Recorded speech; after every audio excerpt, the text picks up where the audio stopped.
another episode of the relationship theory. Yeah, we take difficult emotions and we talk them out like they are a regular conversation. This is going to be a re-upload, but I'm also going to redo this entire video. Master being in control and then let it go. Everybody, master being in control and then let it go. Now, the last time I did this video, I discussed how I spent over 100 hours, or at least nearly 90 hours, discussing the last 99 vlogs that I did up to 100. I was at my 100th post that day. So this is going to be the 100th post again. Same sensation, same feeling. What am I talking about when I say master being in control, but then let it go?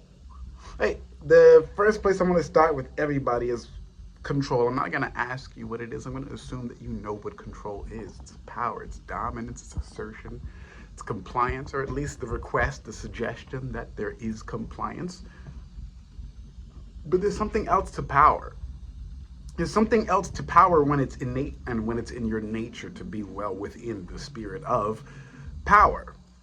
When your personality and the character traits that you personify are truly yours, and then you just exemplify presence, full presence, and you practice and exercise the habit and the behaviors of said presence, that right there, my friends, that is power. A lot of people don't really know what power is for the simple fact that they assume that power is something that you offer to someone else by taking from them. Taking.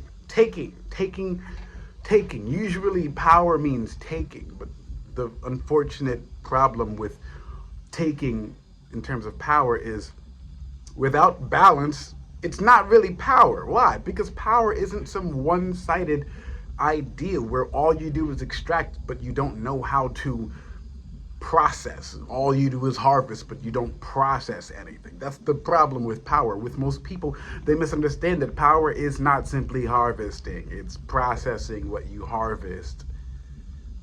So master being in control, because when you feel like you have control, what usually comes with feeling like you have control is power. But what control introduces you to is control over your own emotions, which then introduces to you a result, or at least induces a result. Control is effective when you are successful at inducing results and effects that produce results that you like. But that, again, takes practice. You have to rehearse what you control. And if you control yourself, and if you control your emotions, these are the things that produce real life effects, successful effects, things that you want in your life to happen. They always turn out the way that you desire.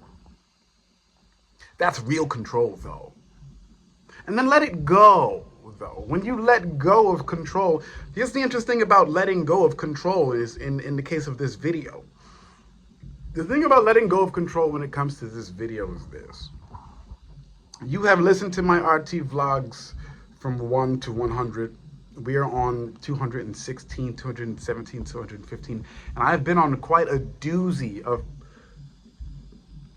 interesting experiences in my life that have affected the relationship theory in itself. The vlogs, they come from this place of emotional health. I'm always aspiring to emotional health, not just emotional availability, although I do teach in a way that introduces you to emotional availability as if that's what you have as a baseline. But the reason why I talk like that is because, like I said in one of the vlogs, I offer you faith that you're here in good faith. You're listening because there is no doubt in your mind that you can do what I'm talking about, which is feel.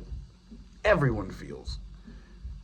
Let it go, though. Let go of what you feel.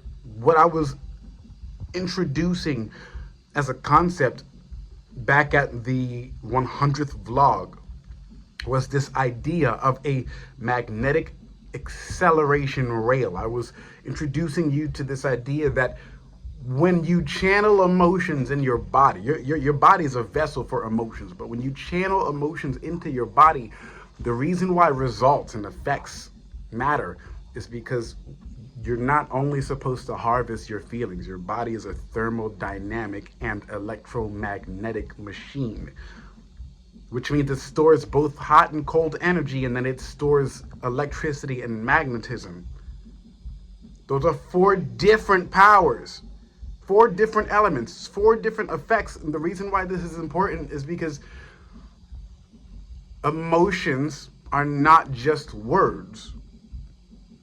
They're not just feelings. They're sources of light, sources of inspiration, sources of power, sources of force and sound. They affect the senses. They create and destroy. They construct, deconstruct, they atomize. Okay? They bind together, they combine, they create so much of the life that is around you that it's hard to feel anything without finding something that resonates on the same level. CURU for the word resonance. I describe it as a relationship based on sound. You have to let go. When you feel what you feel through control, you got to let it go, because when you get to this moment where you learn how to control your emotions, because that's where control really matters, it's being able to control your own emotions. Because when you master controlling your own emotions, what you master is this ability to gather emotions in yourself that come from experiences that only you can host. And then you release them out into the world in a way that introduces everybody to your lifestyle, to your environment, the habits, and everything that you've experienced. Everyone is trying to feel what you feel because they want to be introduced to the new perspective, the next edge, the horizon, the bleeding edge of technology in the industry when it comes to you as a human being. Why? Because your personality and your perspective matters. Why though? Because what people have is a perspective and a personality too. What they don't want is this symbiotic relationship of a monolith of experiences and personalities. We don't want to see a statue of somebody, but then when we look at another statue, it's another statue in the same place. But the only reason why that matters is because, well, we got more of the same statue. That being excited about there being more than one statue, but every statue being the same, is not mastery of your emotions, not being able to demonstrate control in its mastery, and most certainly not being able to demonstrate letting things go. The world has this odd thing with relationships, both platonic and romantic, where it's difficult for you to let go of relationships because you don't want to lose contact with what empowers you. But this is why I say master being in control and let it go. That's this episode of The Relationship Theory.